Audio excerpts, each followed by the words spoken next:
얼마 전에 대한민국 경제계의 큰 별이었던 이건희 삼성 회장이 타계했습니다.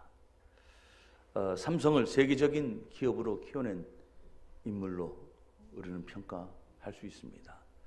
아마 우리 어르신들 또 우리 성도님들 한 번쯤은 다 그런 거 해보셨을 텐데 옆구리에 차던 그 미니 카세트 생각나시던가요? 그러죠? 저도 중학교 때 옆구리에 미니 카세트 하나 차고 다녔던 것 같습니다. 저는 소니는 비싸서 못 산 것 같고 아이와라고 하는 일본 제품을 사서 차고 다닌 것 같아요. 그리고 헤드폰 하나 끼고 다녀야 아하 좀 시대에 맞는 그런 청년이다, 뭐 학생이다 이런 때가 있었던 것 같아요. 그때는 전부 다 일제였어요.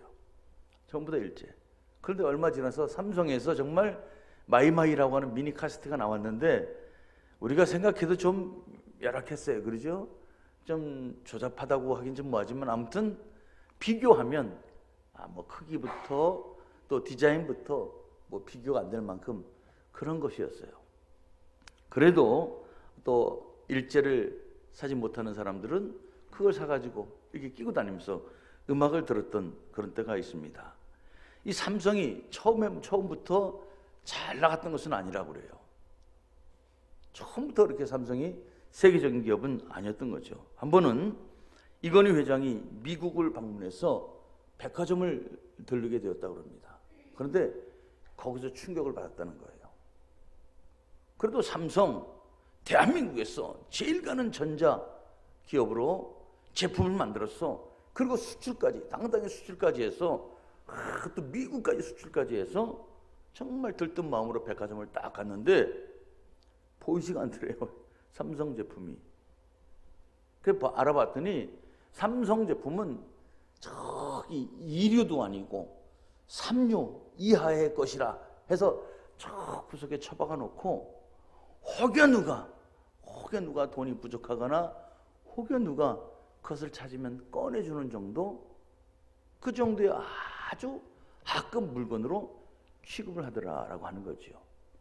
그걸 보고 충격을 받은 거예요. 그래서 이 미국에서 돌아와서는 계열사 사장들을 다 불렀답니다. 불러서 모아놓고 본인이 미국에 다녀왔던 그 스케줄대로 한번 움직이게 한 거예요. 백화점, 할인마트, 큰 전자, 양판점 이런 데를 돌아보게 한 거예요. 가서 직접 눈으로 보고 겪어보라고 한 거죠. 가보니까 어떻게 했습니까? 그럼 내가 사장으로서 내가 정말 대한민국에서는 한가닥하는 그러한 기업인으로서 또 내가 만드는 물건 괜찮다고 생각했는데 막상 세계 무대 딱 나가니까 형편없는 거죠. 자기가 그 물건을 만든 대표로서 딱 가서 보니까 저기 구석에 처박혀 있고 찾아야 겨우 꺼내주고 그것을 꺼내주면서 아이고 이거나 사는 사람이요? 이런 눈초리로 쳐다보는 그 모습이 얼마나 부끄러웠겠어요. 얼마나 부끄러웠겠어요. 그때 삼성 이건희 회장이 충격을 받았다라고 합니다. 그리고 그 둘러본 그 계열사 사장들을 모아놓고 결의를 했대요. 우리가 세계 1등이 한번 되어보자. 세계 1등이 한번 되어보자. 그 외에도 여러 가지 많은 기업 경영의 혁신을 발표해서 정말 많은 경제계뿐 아니라 사회에도 큰 영향을 끼친 그런 사람입니다. 그분이 한 얘기 중에 이런 얘기가 있죠. 마누라와 자식 빼고는 다 바꾸라. 뭐 이런 얘기가 있어요. 그러면서 지금까지 살아온 방식, 경영, 방법 확 뜯어고쳐라. 확 뜯어고쳐야 1등이 될 수 있다. 확 바꾸지 않으면 도태된다. 얘기를 한 거죠. 신경영 혁신을 이야기합니다. 그러면서 또 하나 디자인 혁신을 이루는 거죠. 디자인 혁신. 아무래도 모양이 좋아야 되잖아요. 모양이 좋아야 사람 눈이 가고 그래야 또 사람이 사게 되는 것 아니겠습니까? 지금도 해외 나가 보면 이런 얘기를 종종 들어요. 한국에서 왔습니다. 아 그래요? 아 저도 꿈이 있습니다. 이런 외국 청년들의 이야기를 듣습니다. 무슨 꿈인가 하면 우리나라에도 삼성 기업이 있는데 그 삼성 기업에 다니는 것이 꿈입니다. 이런 얘기를 종종 들어요. 여러분 얼마나 자랑스럽습니까? 뭐 우리 지금은 좀 쉽지 않습니다만은 외국 여행을 하면 뭐라고 물어보던가요? 일본 사람입니까? 이렇게 물어봐요. 중국 사람입니까? 이렇게 물어봐요. 근데 어느 순간 한국 사람입니다라고 얘기를 하면 알아주잖아요. 한국 사람입니다. 알아주는 거예요. 그런데 그런 것들이 어디서 나왔을까요? 여러 가지 있지만 지금 시대는 이 글로벌 기업, 세계적인 기업 이런 것들이 대한민국을 높이기도 하고 그 덕택에 대한민국 사람이라고 하는 우리가 혜택을 보고 사실 당당하게 살아가는 그런 모습이 있더라라고 하는 것이죠. 생각해 보면 삼류라고 무시당하고 열악하다고 조롱을 받았지만 그 조롱을 이겨내고 그리고 멋지게 살아간 그런 분들이 있어서 오늘 우리는 이렇게 좋은 시대를 살아가는 것 같습니다. 기업뿐만 아니라 오늘 우리도 살아가면서 누구에게나 사실은 그런 위기도 오고 기회도 올 거예요. 살아가면서 찾아올 수 있는 극한 상황, 어려운 일들, 힘든 일들 우리에게도 올 것입니다. 그런데 그것을 기회로 만들어가는 사람이 역사를 만든다고 하는 거죠. 누구에게나 다 어려움이 오고 누구에게나 다 위기가 오는데 그것을 어떻게 기회로 바꾸느냐에 따라서 역사가 펼쳐지더라라고 하는 것이죠. 하나님은 우리와 함께 하십니다. 우리로 하여금 하나님 나라를 이루도록 도우시는 하나님이신 줄로 믿습니다. 그렇다면 우리는 그 하나님을 의지해야 하는 거예요. 시편 81편 7절의 말씀을 보면 내가 고난 중에 부르짖음에 내가 너를 건졌고 우레소리의 은밀한 곳에서 내게 응답하며 무리바 물가에서 너를 시험하였도다. 아멘. 여기 이렇게 말씀하십니다. 내가 고난 중에 부르짖음에 내가 너를 건졌다. 이게 우리 하나님이에요. 살면서 극한 상황, 살면서 어려운 일, 기가 막힐 일들, 눈물 없이는 지나갈 수 없는 그러한 과정들이 있을 때 그때 하나님 앞에 우리가 구하면 우리 하나님 우리를 건져주신다라고 하는 거죠. 건져주시는 하나님, 도우시는 하나님, 그리고 우리를 살게 하시는 하나님이신 줄로 믿습니다. 이것이 바로 우리가 오늘 믿고 있는 하나님이라고 하는 거죠. 그런데 고난이 닥치면, 어려움이 닥치면 제일 먼저 우리의 생각을 두드리는 것이 있어요. 제일 먼저 우리에게 찾아오는 생각이 있습니다. 절망감이라고 하는 거예요. 절망감. 의욕을 상실하게 하고 그동안 살아왔던 것이 허무하게 느껴지고 그리고 살아갈 일들이 의미가 없어져서 포기하게 만드는 것. 이게 절망감이라고 하는 거예요. 어려운 일을 만나면, 힘든 일을 만나면 우리는 하나님 앞에 기도하겠습니다. 이런 생각이 먼저 들어야 하는데 안타깝게도 사실은 우리는 그것보다는 절망감이 먼저 찾아와요. 의욕이 떨어집니다. 힘이 쭉 빠지는 거죠. 온몸에 힘이 쭉 빠져요. 그리고 뭐든지 하고 싶은 생각이 사라져버리는 거죠. 여러분 누가복음 18장을 보면 어떤 도시에 사는 한 여인의 이야기가 나옵니다. 이 여인은 혼자 사는 여인이에요. 혼자 사는 여인. 그런데 정말 이 연약한 여인을 괴롭히는 원수 같은 존재가 곁에 붙어 있는 거예요. 원수 같은 존재가 붙어 있어서 이 여인을 계속해서 괴롭힙니다. 그래서 이 여인이 그 재판관, 그 마을의 재판관에게 가서 하소연을 하는 거예요. 막 하소연합니다. 그런데 문제는 그 재판관이 관심을 안 두는 거예요. 관심을 안 두는 거예요. 아무리 가서 이야기를 해도 들으려고 하지 않습니다. 들어주지를 않는 거예요. 그 사람은 성경대로 말하면 하나님을 두려워하지 않는 사람, 이렇게 표현합니다. 다시 말하면 지 멋대로 하는 사람이란 얘기예요. 자기 멋대로 하는 사람.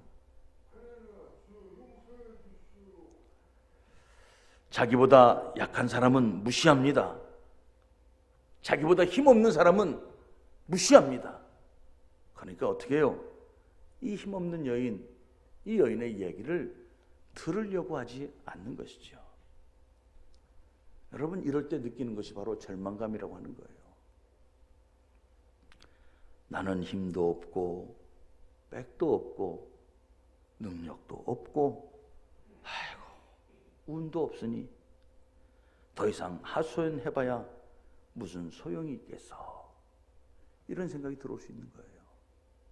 그런데 이렇게 절망감으로 끝내버리면 아무것도 펼쳐지는 것이 없어요. 절망하면 그냥 끝나는 것입니다. 그런데 이 여인의 특징이 뭡니까? 계속해서 두드리는 거예요. 계속해서 두드리는 거예요. 계속해서 이야기하는 것입니다. 안 들어줘도 또 이야기하고, 안 들어줘도 또 이야기하고, 안 들어줘도 또 이야기하는 거예요. 계속해서 하는 거예요. 얼마나 열심히 재판장을 향해 외쳐대고 졸라댔는지 재판장이 귀찮아서라도 그의 얘기를 들어주리라, 이렇게 얘기를 해요. 귀찮아서라도 들어주겠다. 귀찮아서라도 들어주겠다. 여러분, 이것은 예수님께서 성도가 어려움을 만나면, 성도가 어려움을 만나고 극한 상황을 만났을 때 어떻게 기도해야 할 것인가를 우리에게 보여주는 말씀이에요. 힘들고 어려운 일을 만납니다. 정말 세상에 이런 어려움이 있을까 싶은 극한 상황을 만납니다. 그때 한 번 기도하고 끝나는 것이 아니라, 한 번 구하고 끝나는 것이 아니라, 주님 나 좀 봐주십시오. 주님 나 좀 들어주십시오. 주님 나 좀 살려주십시오. 주님 나를 기억해 주십시오 하는 마음으로 계속해서 외쳐대라고 하는 그 말씀이에요.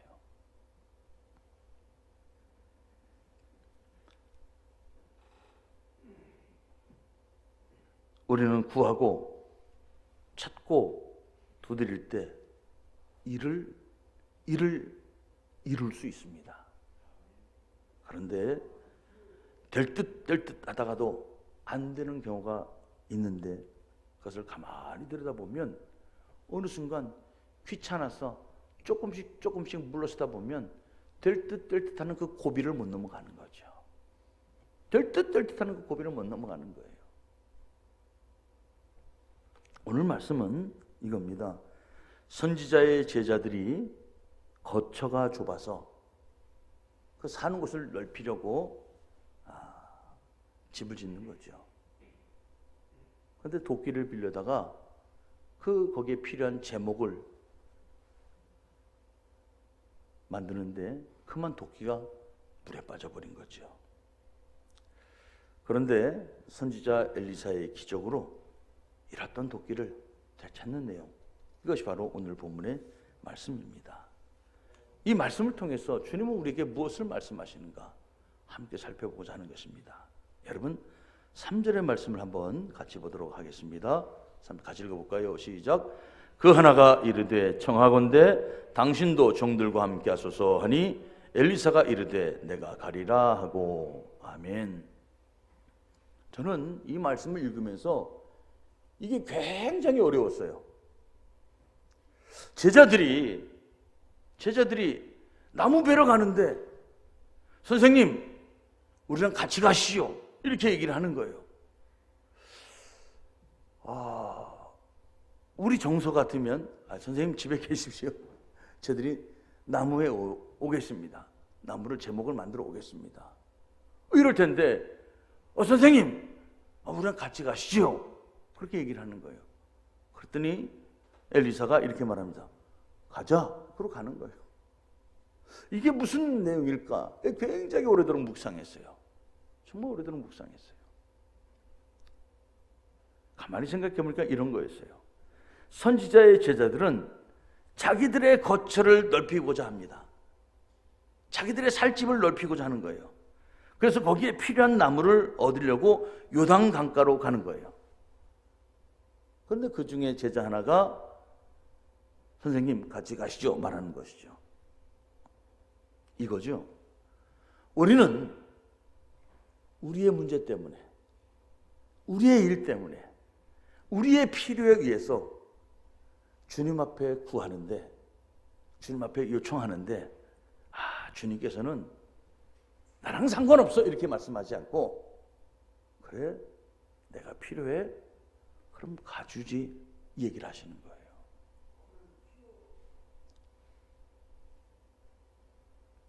이거 내 일입니다. 이거 내 문제입니다. 이거 정말 뭐 누구한테 내놓기도 부끄러운 그 나 혼자 해결할 문제입니다. 사실 이런 것 때문에 우리는 기도할 때도 쭈삣쭈삣할 때 있지 않습니까? 이야기할 때도 이거 뭐 내 문제라 뭐 그렇습니다. 그런 거예요. 그런데 그걸 내놓고 이야기했는데 주님께서 들어주신다라고 하는 그것을 우리에게 말씀하시는 거예요. 또 하나 도끼를 잃어버리게 됩니다. 물론 그 도끼 얼마나 하겠습니까? 그런데 그것마저도 없어서 빌려서 사용하는 사람들이기 때문에 그 도끼가 굉장히 소중하게 여겨질 수도 있어요. 그러나 가만히 살펴보면 도끼 하나 그 문제 주님께서 들어주시는 거죠. 이렇게 두 개 다 엮어보니까 그런 생각이 드는 거예요. 우리 하나님은 우리의 작은 일 하나까지도 기꺼이 살펴주시고, 우리의 작은 문제 하나까지도 기꺼이 도와주시고, 우리의 사소한 문제 하나도 빼놓지 않고 살펴주신다라고 하는 거죠. 우리 하나님의 사랑이신 줄로 믿습니다. 이게 우리 하나님의 사랑이에요. 통상 우리는 작은 일 정도는 스스로 알아서 해버립니다. 작은 일, 이것까지 뭘 기도하겠어? 이 정도는 그냥 내가 알아서 해야지. 이렇게 얘기를 해요. 그런데 사랑하는 성도 여러분, 우리 하나님은 내놓기 부끄럽고 내놓기 쑥스러워서, 근데 혼자 해결하기엔 참 민망해서 또 힘들고 어려워서 혼자 끙끙대고 앓고 있는 그 문제 가져오라는 거예요. 이야기하라는 거예요. 들어주시겠다라고 하는 거예요. 이게 우리 하나님이에요. 이게 우리 하나님의 자상함이라고 하는 거예요. 저는 이 하나님의 모습을 보고 자상함을 느꼈는데, 이 자상함이란 단어가 어떤 단어인가 성경을 찾아봤어요. 열심히 찾아봤어요. 근데 떠오르지가 않는 거예요. 그래서 컴퓨터를 켜가지고 검색까지 해봤어요. 자상이라는 말이 성경에 나오는가. 그런데 성경에 자상함이란 단어가 나오지 않는 거예요. 이 엄청난 성경책 속에 자상함이라고 하는 단어가 나오질 않는 거예요. 처음 알았어요. 자상함이란 정말 친절하게, 세심하게 살펴주고 아껴주고 사랑해주는 것, 이게 자상함이라고 하는 거예요. 그래서 자상하신 하나님의 사랑, 이렇게 제가 결론을 내린 거죠.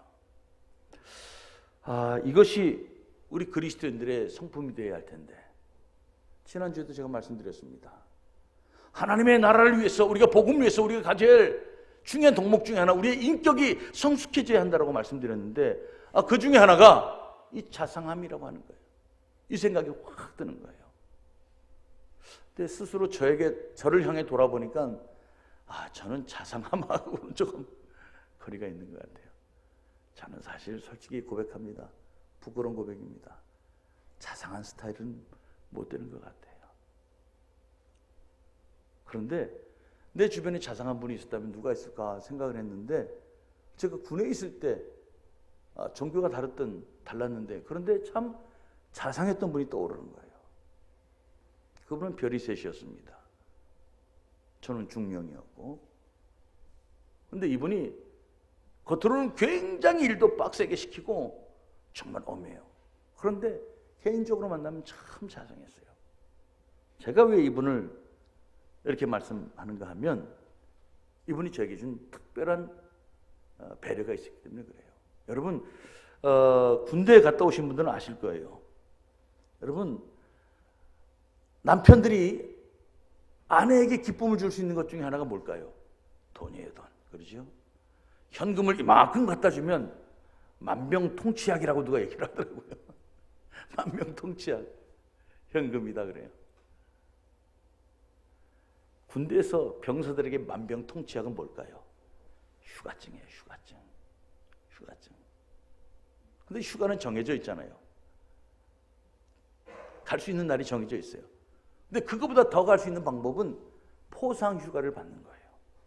어떤 공로를 세우거나 특별한 수고를 하거나 뭐 특별한 것이 있어야 휴가를 가는 거예요. 자, 그런데 그 장병들에게 있어서 엄청난 그 포상 휴가증을 그 지휘관이 저한테 주시는 거예요. 한 달에 서너 장씩 저한테 주시는 거예요. 그리고 이렇게 말씀하십니다. 목사님, 혹시 목사님이 만나는 사람들, 병사들 중에 많이 만나게 될 텐데 혼자 끙끙대는 문제를 앓고 있는 병사가 있을 수 있을 것입니다. 혼자 고민하고 있는 병사가 있을 수 있는데 뭐 이것저것 해도 사실 도움이 안 될 때가 있을 것입니다. 그럴 때 목사님 주십시오. 그래서 휴가증을 저한테 몇 장씩 주는 거예요. 한 달에 몇 장씩. 그 병사가 지휘관인 제게, 별세신 제게 찾아와서 휴가 달라고 얘기할 수 있겠습니까? 아이고, 생각도 안 할 것입니다. 기대도 안 할 것입니다. 그런데 목사님은 아마 찾아올 겁니다. 그때 목사님 휴가증 주십시오. 휴가증을 저한테 주시는 거예요. 제가 그걸 가지고 사용을 했죠. 그 지휘관의 배려가 저는 너무도 기가 막혔어요. 야, 참 대단하다. 참 대단하다.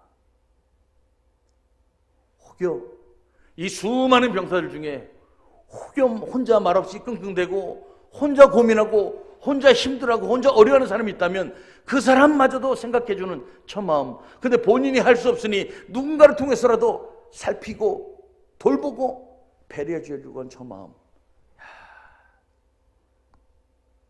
그런데 제가 사실 생각보다 그 휴가증을 사용하지 못했습니다. 왜냐하면 병사들이 저한테 상담하러 온 사람 중에 그렇게 휴가증을 줄 만한 사람들이 없었어요.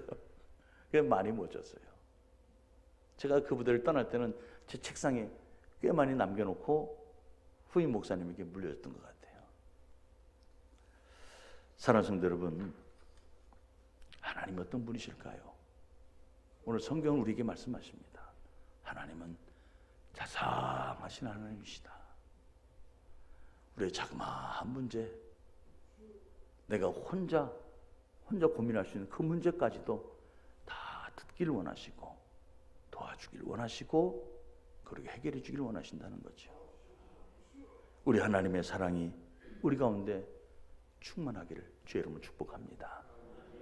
우리 두 번째 5절의 말씀을 한번 같이 읽어볼까요? 같이 읽습니다. 시작.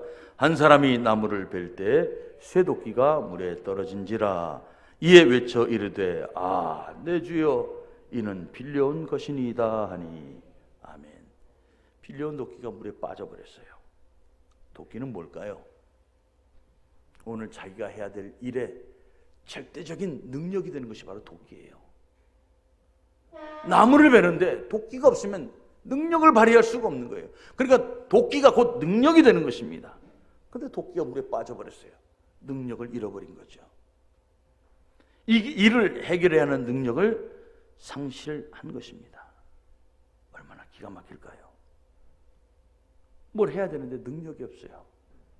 뭘 해야 되는데 할 수가 없는 거예요. 그런 얘기 좀 하십니까? 아이고, 내가 예전에는 안 그랬는데 옛날 같지 않아. 우리 어제 장로님도 어제 저한테 그 얘기 하셨어요. 옛날 같지 않습니다. 얘기를 하셔요. 옛날 같지 않습니다. 몸이 느끼지요. 몸이 옛날 같지 않아요. 또 기억력이 옛날 같지 않아요. 그런데 같은 연세인데도 불구하고 또 연세가 더 많아도 여전히 같은 나이에 같은 연세에 있는 분들보다 월등하신 분들이 있어요. 기억력도 90이 넘었는데도 기억력이 초롱초롱하신 분들이 있어요. 제가 가만히 생각해 봤어요. 어떻게 저분들은 여전하실까 생각해 보니까 이거예요. 꾸준히 사용하시는 분들은 지금도 여전해요. 꾸준히 사용하시는 분들은 시간이 지나고 나이가 먹어도 옛날만큼 조금 못할지 모르지만 그래도 같은 나이에 비해서 훨씬 더 능력이 있더라고 하는 거죠. 여러분 어떻습니까? 하나님 우리에게 주신 달란트들이 있어요. 은사가 있어요. 능력이 있어요. 여러분 잘 사용하고 계십니까? 잘 활용하고 계세요? 여러분 가만히 보면 어느 순간 돌이켜보면 내가 옛날엔 제법 했는데 안 될 때 있어요. 어느 순간 하려고 하니까 능력이 없는 거예요. 왜 그럴까요? 당연히 묻어뒀기 때문에 그래요. 사용하지 않았기 때문에 그래요. 사라져버리는 거예요. 썩어버리는 거예요. 또 하나 도끼를 빌려왔다고 했습니다. 그래 내게 다 능력이 없으니 다른 사람 능력 빌려서 쓸 수 있습니다. 그런데 그 능력이 내 곁을 떠나가는 거예요. 도끼가 물에 빠졌으니 빌려온 능력이 떠나간 거예요. 그러면 나는 할 게 없는 거예요. 내 능력도 아니었고 빌려온 것이었는데 떠나가 버리니. 제가 아는 분이 유명한 프랜차이즈 중국집의 지점장을 합니다. 저도 몇 번 가봤는데 정말 큰 중국집이에요. 그런데 이분이 이렇게 얘기를 해요. 지점장 대표인데 정말 힘들다는 거예요. 힘들다 그래요. 왜 힘든가 봤더니 주방장의 비위를 맞추는 게 힘들대요. 주방장의 비위를 맞추는 게 힘들대요. 여러분 음식점에 있어서 제일 큰 게 뭘까요? 주방장의 능력 아니겠어요? 주방장의 능력. 그런데 그 주방장이 늘 이렇게 왔다 갔다 하면 음식 맛도 왔다 갔다 하는 거예요. 주방장이 빈정상해버리면 가게가 힘들어지는 거예요. 어려운 거예요, 어려운 거. 근데 자기가 대표인데, 자기가 지점장인데, 자기가 책임자인데, 아이고 내게 저 사람 때문에 힘들다는 거예요, 힘들다는 거예요. 저 사람 비위 맞춰야 되는 거예요. 힘들다는 거예요.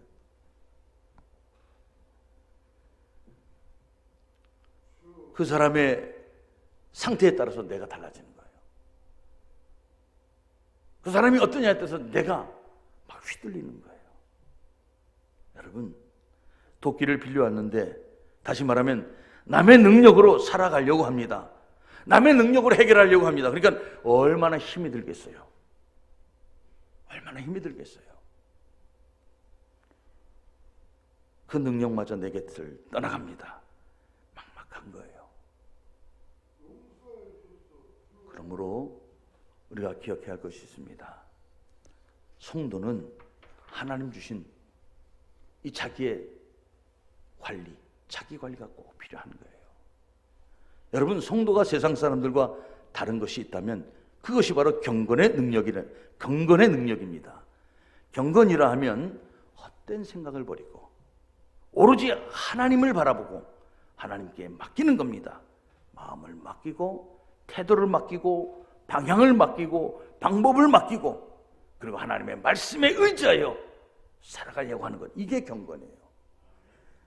성경책 옆구리에 끼고 다닌다고 해서 경건이 아니라, 목소리 거룩하게 한다고 경건이 아니라 그의 삶이 하나님 바라보고 그의 생각이 하나님 바라보고 그렇게 사는 것, 그것이 바로 경건이라고 하는 거죠. 시편 4편 3절의 말씀을 한번 볼까요?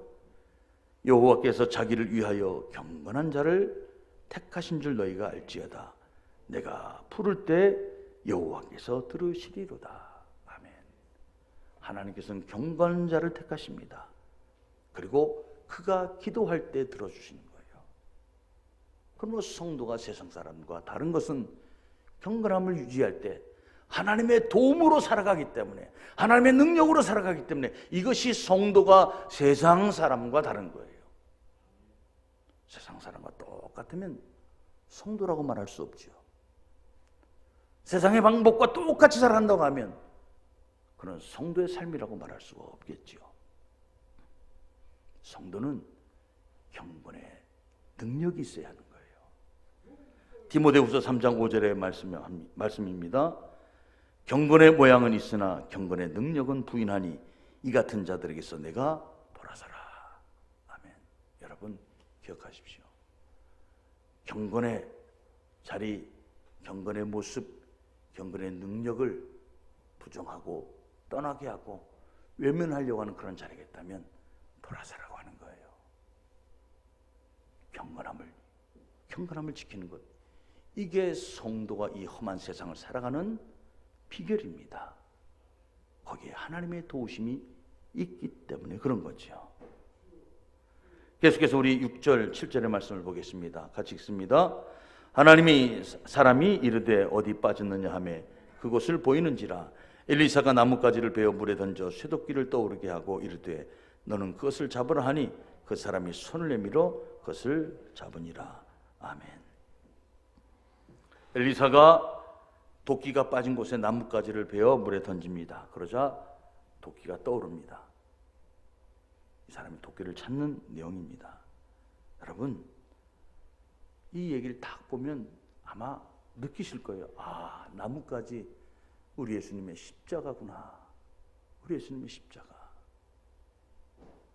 우리 예수님의 십자가 앞에 내 문제를 아뢰었더니 그 십자가 바라보고 내 문제를 가지고 나왔더니 주님께서 내 문제를 해결하게 주시는구나. 여러분 아마 다 느끼실 거예요. 병원에 많이 다녀보신 분들은 거의 의사 수준이 됩니다. 의사와 상담을 하는데 증상과 함께 진단까지 내리고 처방까지 이야기하는 분들이 있어요. 병원에 갑니다. 어떻게 오셨습니까? 물어보면 예, 제가 콧물이 좀 나오는데 감기 초기 같습니다. 아마 주사 한 방이면 될 것 같습니다. 이러고 의사하고 상담을 해요. 여러분 그 많지 않습니까? 그냥 어떻게 오십니까? 예, 콧물이 나와서 왔습니다. 그럼 될 텐데 예, 콧물이 나와서 왔는데 감기 초기 같습니다. 주사 한 방이면 될 것 같습니다. 주사 한 방 맞으러 왔습니다. 다 끝나버린 거예요. 그냥 다 끝나버린 거예요. 우리는 주님 앞에 우리가 가진 문제를 알려드리면 됩니다. 혼자 진단하고 혼자 처방하고 혼자 다 해버리려고 하니까 주님이 그래? 그래? 이야, 난감한 거예요. 이게 너무 세게 나가면 의사가 뭐라고 그래요? 선생님이 의사십니까? 이렇게 물어보는 거예요. 우리도 하나님 앞에 그 문제를 가지고 그렇게 얘기하면 하나님 말씀하실 거예요. 네가 하나님 해라. 네가 하나님 해라 그러실 거예요. 사랑하는 여러분, 우리 하나님 앞에 그냥 가지고 오세요. 그냥 가지고 오십시오. 주님 바라보고 가지고 오십시오. 주님 바라보면 답이 있을 줄로 믿습니다. 이 험악한 세상, 이 어려운 때 주님 안에서 작은 것 하나까지도 다 도우시는 주님의 사랑으로 먼저 승리하는 저와 여러분 되기를 주의 이름으로 축복합니다. 기도하겠습니다. 사랑과 은혜가 풍성하신 아버지 하나님, 우리의 작은 신음소리 하나까지도 다 살피시고 우리의 작은 문제 하나까지도 다 베풀어 해결해 주시는 줄로 믿습니다. 우리 드림의 성도들 주님 앞에 작은 것 하나까지도 다 아뢰고 주님의 능력으로 이 험악한 세상 험난한 과정들을 잘 이겨내게 하옵소서. 예수님의 이름으로 기도합니다. 아멘.